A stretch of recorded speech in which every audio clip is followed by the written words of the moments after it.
Bem-vindo ao Muito Obrigada.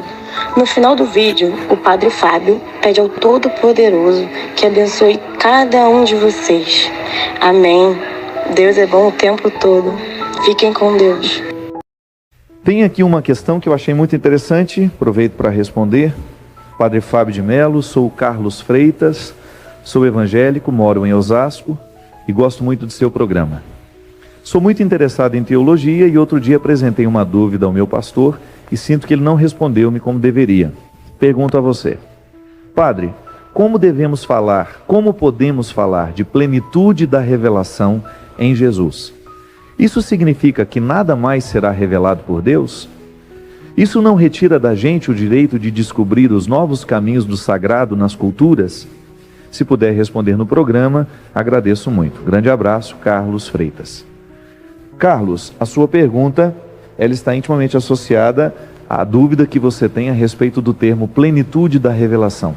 Só para a gente fazer aqui um pouquinho do histórico teológico, né, para as pessoas que nos acompanham, quando nós falamos em plenitude da revelação, significa que toda a história da salvação, que tem um começo lá em Abraão, em Moisés, e que depois vai passando pelos patriarcas, depois pelos profetas, enfim, todo esse desenvolvimento do judaísmo, né, enquanto revelação de Deus na história, tem como ponto alto aquilo que a teologia cristã chama de plenitude da revelação no mistério da encarnação, que é no momento em que o Verbo de Deus se torna pessoa em Jesus.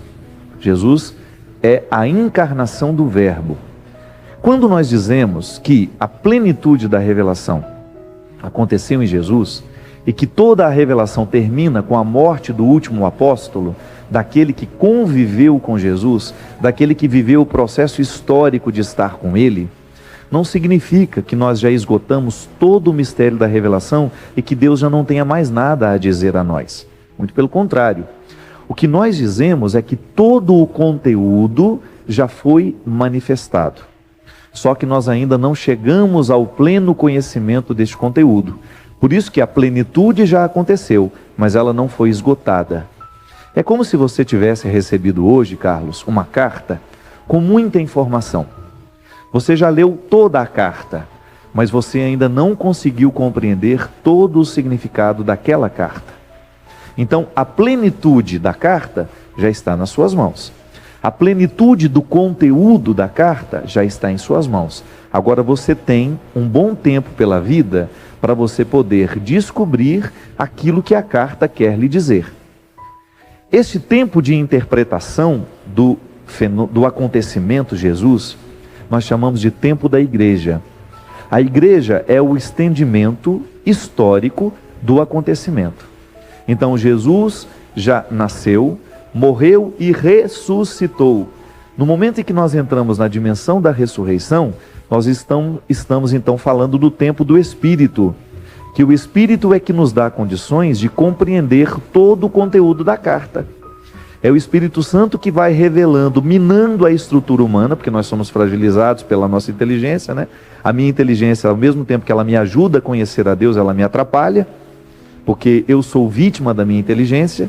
O Espírito Santo é este que vai conduzindo a igreja na compreensão desta plenitude. Então você tem um marco histórico desta encarnação e agora o tempo da igreja, o tempo dos sacramentos, o tempo da santidade que acontece na história é o tempo do conhecimento da plenitude.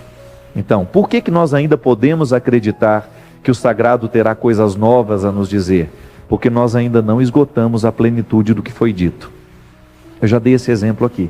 Por exemplo, nós não podemos dizer que nós estamos celebrando mais uma missa. É errado do ponto de vista teológico. Seria um equívoco, digamos assim. Só aconteceu uma missa na história, que foi aquela que Jesus, a última ceia que Jesus realizou com seus amigos. Todas as outras missas que nós celebramos são desdobramentos da única que aconteceu. Muito simples de entender. Foi tão grande o acontecimento que ele não coube num momento só. Ele continua repercutindo em nós. Então, cada missa que nós participamos e presidimos e celebramos é o mistério da encarnação, da última ceia, do mistério da ressurreição, acontecendo na vida da igreja por meio do sacramento. Por isso, meu filho, que nós não temos Nós já não esgotamos a plenitude da salvação. Ela já aconteceu, mas nós ainda não sabemos tudo sobre Deus. Por isso que nós vivemos o tempo da teologia, o tempo da igreja. Tá bom? Mas muito inteligente a sua pergunta. Temos uma participação ao vivo agora, é o Tadeu de São José dos Campos. Boa noite, Tadeu. Boa noite, Padre Fábio, tudo bem? Tudo bem, meu filho? Antes de mais nada, eu peço a sua bênção. Deus te abençoe. E é um grande prazer falar com o senhor, viu? Obrigado, meu filho. Ô, Padre Fábio, eu estou ainda muito assim, uma dor muito grande no coração, que tive uma perda dia 17 de agosto de uma grande amiga, Maria Augusta Gregatti, e ela faleceu de infarto, né? E eu queria uma direção espiritual do senhor no seguinte, que é uma dúvida que vem me atormentando a cabeça, e eu queria uma explicação, um esclarecimento. No dia 17 de agosto, quando ela faleceu, eu fui para visitá-la no hospital, e cheguei no hospital às 1h05 da tarde, e eu não pude entrar porque a visita só era às 1h30, então eu tive que esperar 25 minutos. Até 1h20 da tarde ela estava viva. E foi quando eu subi, eu recebi um recado que era para mim subir urgente, e o irmão dela estava lá em cima, o Márcio, e foi me avisado a ele que estavam no quarto reanimando ela. E até então, me desculpe pela ignorância, eu não tinha nem ideia o que era essa reanimação. Eu achava que era passar um álcool no nariz, passar a mão no peito. E eu fiquei conversando com o irmão dela, e eu não sei porquê, Padre Fábio, é aí que vem a minha dúvida, eu não, é só o senhor para me esclarecer. Eu me deu vontade de abrir a porta do quarto. Quando eu abri a porta do quarto, eu ouvi ela, deu a impressão que ela estava desmaiada. Mas a médica, ela perguntou quem eu era. Então, como eu percebi que ali só podia entrar parente, e eu era sou amigo da família há mais de 14 anos, eu disse que era irmão. E aí ela disse que não tinha mais nada o que ser feito, que ela tinha falecido. Então eu pergunto para o senhor, padre, o porquê eu fui visitá-la, não consegui visitá-la porque ela faleceu, e por que eu abri essa porta e recebi esse recado? Logo eu recebi esse recado. O senhor está entendendo? Eu não sei porquê, o que Deus, o nosso Senhor Jesus Cristo, quis me mostrar, eu recebendo esse recado da morte dessa grande amiga para mim. Eu queria saber uma resposta sobre isso. Tadeu, toda vez que a gente se depara, né, com um acontecimento trágico, a gente sempre tem uma série de perguntas que nascem dentro de nós, né, por uma razão muito simples. Diante da incapacidade de resolver ou de modificar um fato, é natural que a gente comece a fazer perguntas. Essas perguntas podem ser muito férteis ou essas perguntas podem ser absolutamente inférteis. Perguntas férteis são aquelas que nos ajudam a conviver bem com o acontecimento. Perguntas inférteis são aquelas que a gente sabe que não resolvem em nada e que, muito pelo contrário, vão trazer angústia ao nosso coração.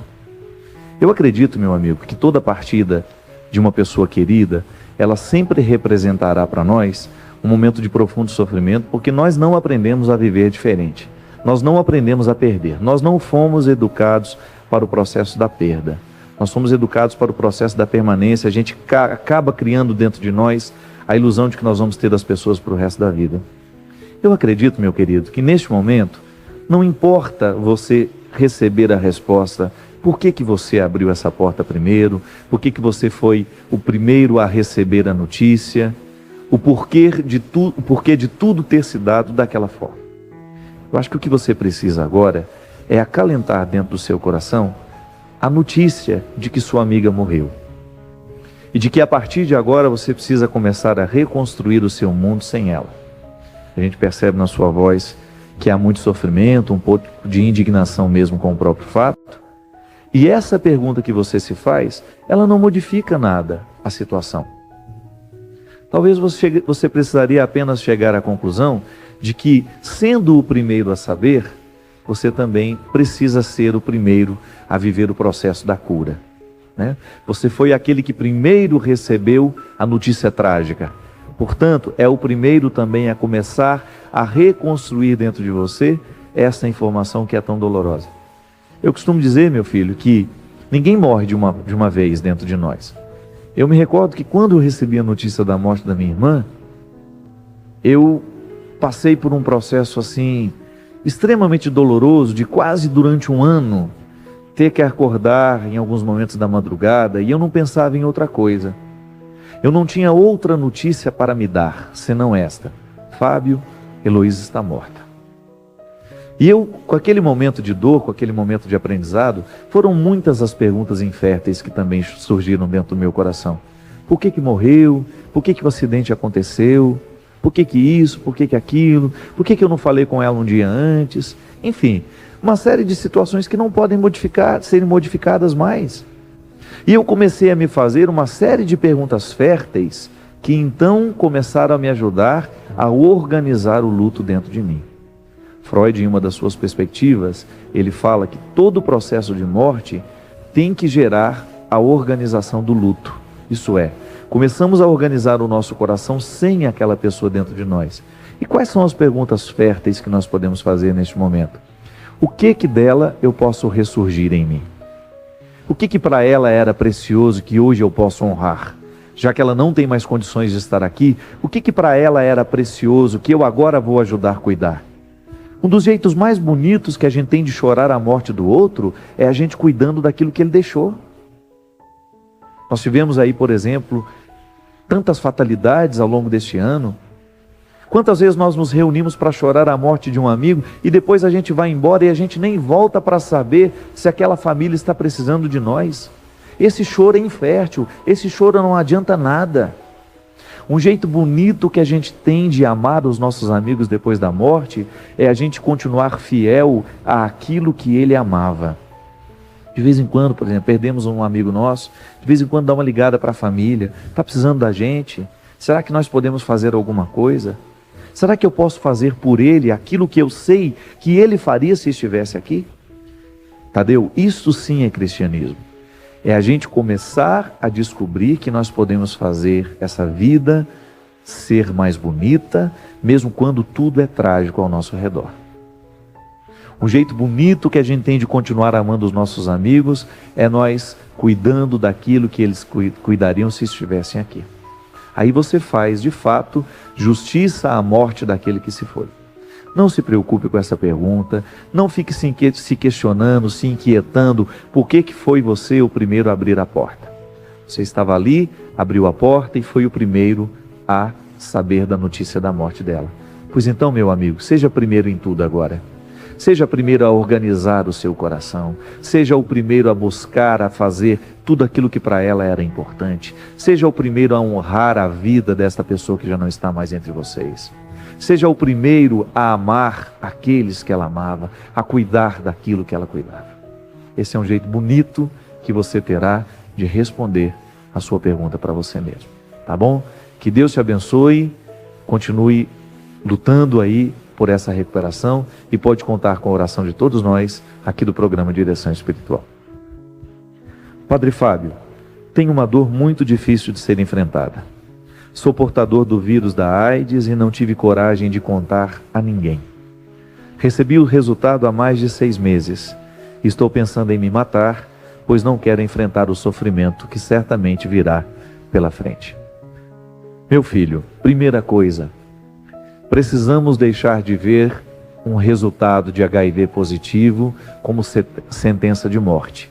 Já foi no passado, não é mais. Qualquer pessoa que hoje descobre a presença do vírus HIV no sangue E isto é muito comum nos dias de hoje, justamente por causa da negligência que existe em termos de saúde das pessoas mesmo, não é do governo não. Não é só uma questão governamental não, é questão de atitude, é de postura.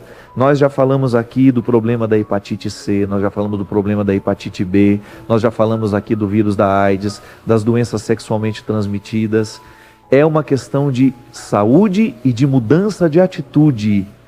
As pessoas não podem continuar arriscando a sua vida, fazendo da vida sexual uma verdadeira roleta russa, de ficar arriscando com parceiros, de ficar tendo uma vida absolutamente irresponsável.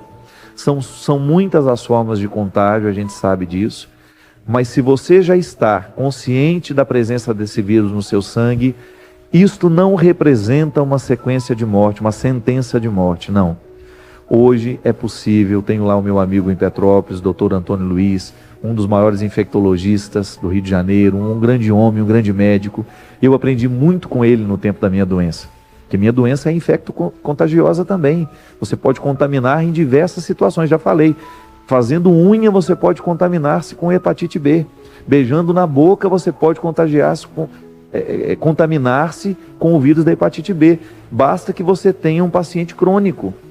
É o contato com o sangue, você pode pegar no dentista, você pode pegar acidentalmente. Existe uma pesquisa hoje de uma pesquisadora inglesa que afirma que o vírus da hepatite B você pode pegar no suor de um aparelho na academia. Veja isso. O cuidado que nós precisamos ter. São diversas as formas de contágio, secreções, tudo isso é risco, tudo isso é contágio. Não é sentença de morte ter o vírus HIV, meu filho. Você pode muito bem ter uma vida normal. Claro, você vai ter, primeiramente, assumir isso para você, para a sua família. Você precisa de tratamento. Você precisa já procurar o seu médico para você fazer todo o controle da sua imunidade.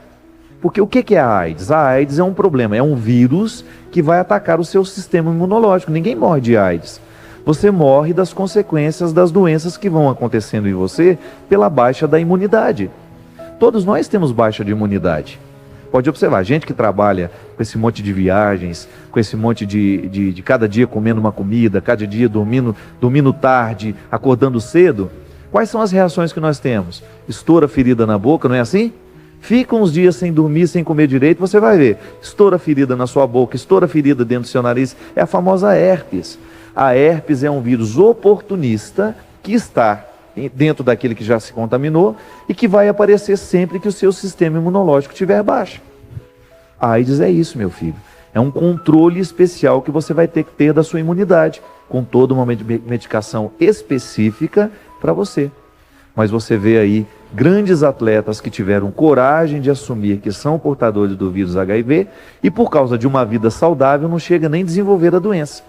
Porque o problema da AIDS é não sabe que tem e vive uma vida desenfreada.